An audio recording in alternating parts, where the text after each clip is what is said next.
un rotolo di pasta sfoglia rettangolare,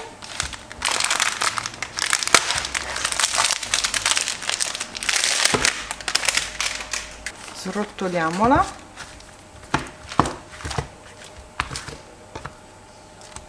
la dividiamo in 3 strisce così,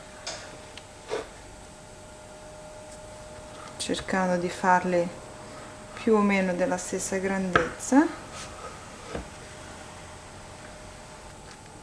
e adesso le tagliamo in 4 in modo da ottenere dei rettangoli, quadratoni, insomma.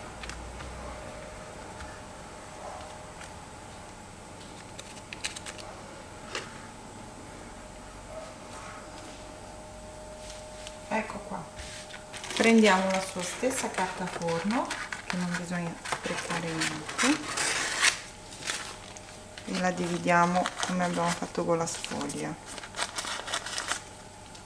Poi prendete uno stampo come questo, appoggiate la sfoglia sul pezzetto di carta forno e mettetela all'interno dello stampino, così.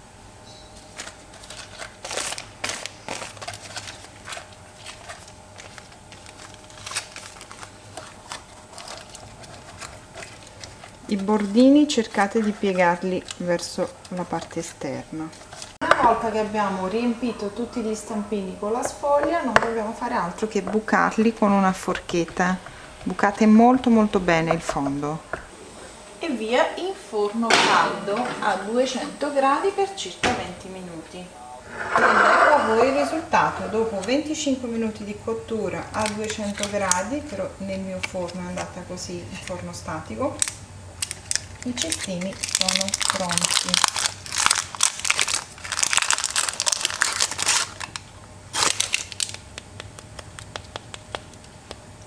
Vedete? Croccanti, buonissimi. Accendiamo la fiamma al massimo, aggiungiamo un filo scarso d'olio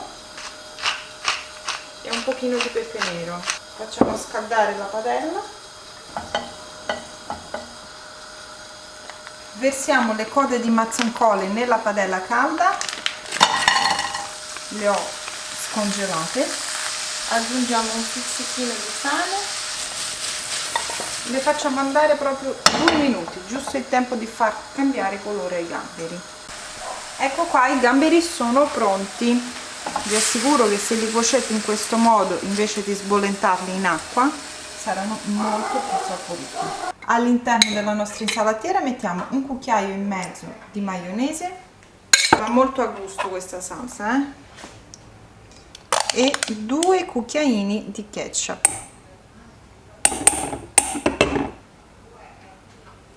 così. Togliamo bene.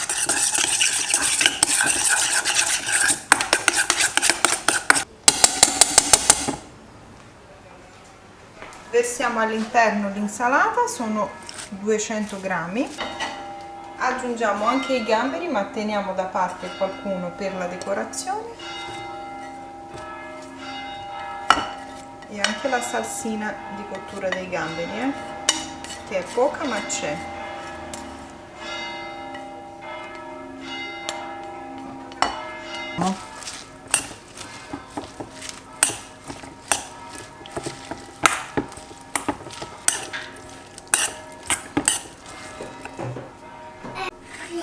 Prendiamo i cestini di sfoglia e farciamoli con l'insalatina.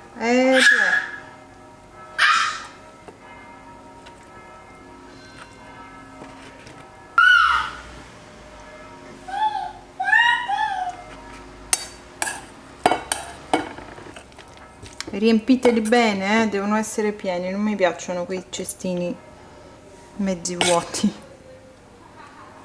E per finire una spolveratina di sesamo nero. Ed ecco a voi il risultato finale, semplicissimi da preparare e deliziosi, ragazzi. Che dire, provateli, e se questo video vi è piaciuto lasciate un bel mi piace e condividetelo con i vostri amici, così mi aiutate a far crescere il canale e a migliorare sempre di più con le video ricette. Ora assaggio,